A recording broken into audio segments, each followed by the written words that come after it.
लेकिन दिबांग, वो शतरंज में जैसे घोड़ा ढाई चाल चलता है, ये राजनीति की शतरंज में जो चाल चल रहे हैं, ये घोड़े वाली चाल है कि जिसमें अरविंद केजरीवाल के मन में क्या है ये शायद अरविंद ही जानते हैं, और निशाना क्या है इसे समझने में थोड़ा वक्त लगेगा, या सीधा सीधा दिख रहा है कि निशाना किस तरफ जा रहा है अरविंद केजरीवाल का?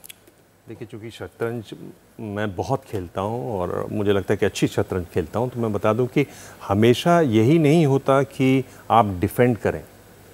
स्ट्रैटेजी ये भी होती है कि आप पर जब हमला हो रहा हो तो आप एक काउंटर चाल चलें जिससे आपके मोहरे मजबूत हों, सामने के वालों के मोहरे बंद होते दिखाई दें और आप अपनी स्थिति को सुधार लें। मेरे ख्याल से ये वो कोशिश है अरविंद केजरीवाल की।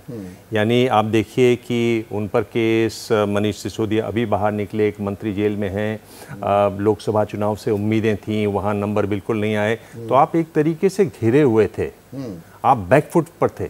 और वो कुर्सी भी दरअसल आपको एक लेम डक सीएम ही बनाकर रख रही है। वो जो अभी विस्तार से आपने बात की प्रभु से, मैं वहाँ नहीं जा रहा हूँ। हाँ, वहाँ पर एक लेम डक सीएम की तरह आप बने हुए हैं। उस हालत में आप तमाम तरह की आप बातें करते हैं अपने केस के बारे में कि किस तरीके से इलेक्टोरल बॉन्ड दिए गए, वो सब एक नैरेटिव है उसका कि केस ये कैसा है।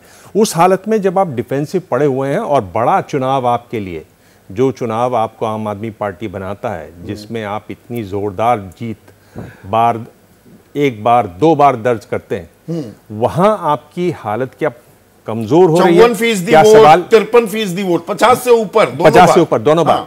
तो आपकी क्या वहां पर हालत कमजोर हो रही है? कैसे उस स्थिति को सुधारते हैं?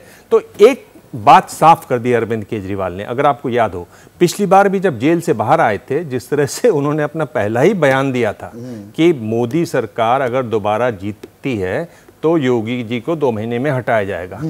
ये बात थी सत्ता के गलियारों में, सार्वजनिक रूप से कह दिया। दूसरा, ये पूछ रहे हैं बीजेपी वाले कि आपका प्रधानमंत्री कौन होगा। मैं पूछ रहा हूं कि बीजेपी का प्रधानमंत्री 25 के बाद, सितंबर 25 के बाद कौन होगा बताइए? क्योंकि मोदी जी तो तब 75 साल के हो जाएंगे। एक सिचुएशन को किस तरीके से इंप्रूव करना है, उसके एक तरीके से मास्टर स्ट्रेटेजिस्ट साबित हुए। तो ये जो गैम्बिट होते हैं अलग अलग चेस में, ये एक बहुत जबरदस्त गैम्बिट होता है कि आप डिफेंसिव सिचुएशन में भी किस तरह से एक ऐसी चाल चलें। आपको याद हो तो जब पिछली बार बाहर आए थे तो करीब करीब देश के सभी विपक्षी नेताओं ने फिर वो लाइन लेनी शुरू कर दी थी। हाँ, जो उन्होंने कहा एक नैरेटिव बन गया। हाँ, एजेंडा सेट कर दिया। पर ये 2 दिन फिलहाल 48 घंटे का वक्त यहाँ फिर उन्होंने एक तरीके से कि भाई चर्चा हो, पहले तो चर्चा हो, माहौल तो बने। 2 दिन वो माहौल बना रहे हैं, वो बिल्कुल माहौल बना रहे हैं, विमर्श सारा आम आदमी पार्टी पर आ जाए। बिल्कुल। आप ये देखिए कि सुबह से जिस तरह से रिएक्शंस आ रहे हैं, जिस तरह से कांग्रेस के रिएक्शंस आ रहे हैं, बीजेपी के रिएक्शंस आ रहे हैं, सब भौचक हैं। अभी तक भी कोई और अच्छे मैं देख रहा हूं कि अच्छे बीजेपी के प्रवक्ता सदी हुई प्रक्रिया इस पर क्या होनी चाहिए, प्रतिक्रिया क्या होनी चाहिए, वो नहीं दे पा रहे हैं। तो ये एक तरीके से मतलब यहां तो मीडिया भी इस नैरेटिव में, एजेंडा सेटिंग में फंस गया कि अब लोग बातें करने लगे हैं कि केजरीवाल का ये कदम हरियाणा में भी सहानुभूति लहर डाल देगा क्या? कोई ना नेता ना कार्यकर्ता। ये मैंने दोपहर को भी साफ किया कि मुझे नहीं लगता कि हरियाणा कोई लेना देना बिल्कुल। क्या आपको लगता है कि वहां पर कोई गूंज होगी? ये विशुद्ध दिल्ली की राजनीतिक हालात को देखते हुए एक चाल चली गई है। जी, और ये जो नैरेटिव है ये तब से शुरू है जब उनको बेल मिली। जब बेल मिली तभी से ये कहा जाने लगा कि ये बेल दी गई है ताकि वो हरियाणा में आए और कांग्रेस का नुकसान करें, बीजेपी को इससे लाभ होगा। देखिए, एक खास किस्म का मीडिया है जो हर चीज को अपनी तरफ मोड़ दे रहा है, तो ये उसकी कोशिश है। पर अरविंद केजरीवाल, अगर आपको याद हो, पिछली बार उन्होंने कहा था मैं देश भर में जाऊंगा, 24 घंटे में 36 घंटे काम करूंगा, देश भर में घूमूंगा। उन्होंने एक बार भी उल्लेख नहीं किया हरियाणा का अपने आज के भाषण में। वो साफ है, वो फोकस्ड है। मैं गली गली जाऊंगा, दिल्ली की राजनीति की लड़ाई अब है। पर इसमें 48 घंटे क्यों मांगे भाई? इस्तीफा देना आज दे देते।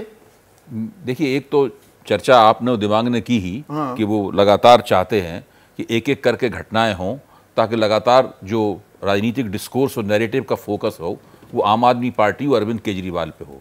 और एक दूसरा इसका एक कारण ये भी हो सकता है कि वो अपने विधायक दल के अंदर नए मुख्यमंत्री के नाम पर एक मतैक्य बना रहे हों।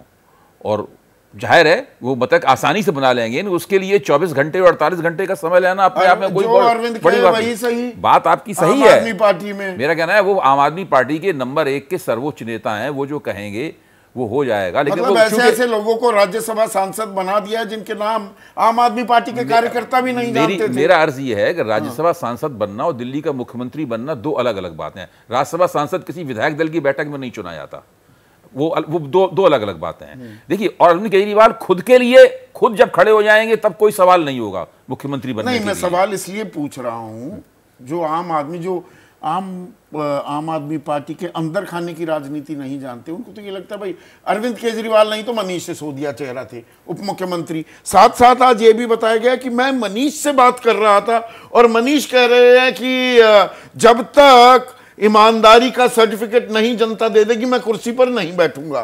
तो मनीष भी नहीं बैठ रहे, जो एयर एपरेंट जिससे कहते हैं उत्तराधिकारी। सवेरे मैं तो इस बुगालते में था कि मनीष सिसोदिया बनेंगे मुख्यमंत्री, लेकिन जब मुझे बताया गया कि नहीं मनीष सिसोदिया का भी मना, उन पर भी वो भी केजरीवाल की तरह होंगे, तब फिर मैंने भी सोचना शुरू किया कि भाई कोई तीसरा व्यक्ति मुख्यमंत्री बनेगा। अब उसमें ऑब्वियस चॉइस क्या सुनीता केजरीवाल हो जाती है?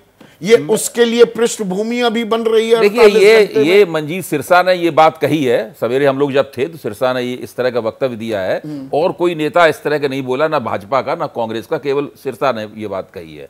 मुझे लगता है कि ऐसा करेंगे तो वो एक बहुत बड़ी गलती होगी, और अरविंद केजरीवाल ने अपने इस रणनीति से जो हासिल किया है वो उनके हाथ से निकल जाएगा। उनको अपने विधायकों में से आप किस पर बैठ करेंगे? मैं आतिशी के ऊपर बैठ करूंगा। उसकी वजह है, देखिए, एक ये बहुत मुश्किल थी, सारे नेताओं को जेल में डाल दिया गया था।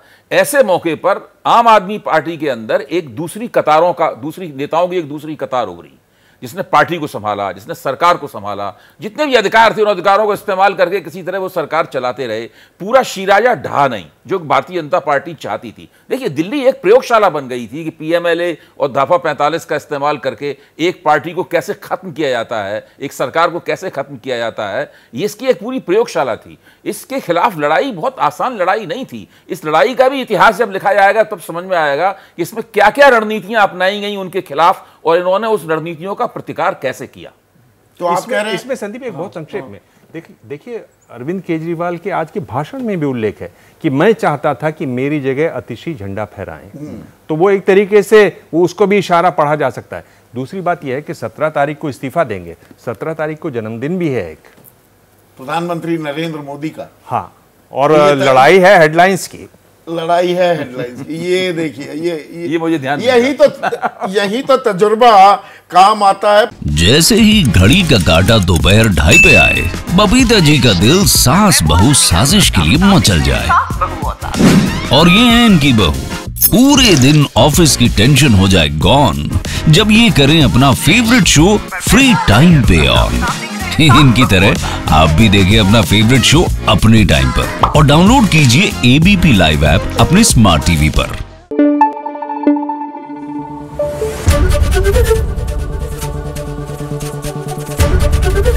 एबीपी न्यूज आपको रखे आगे।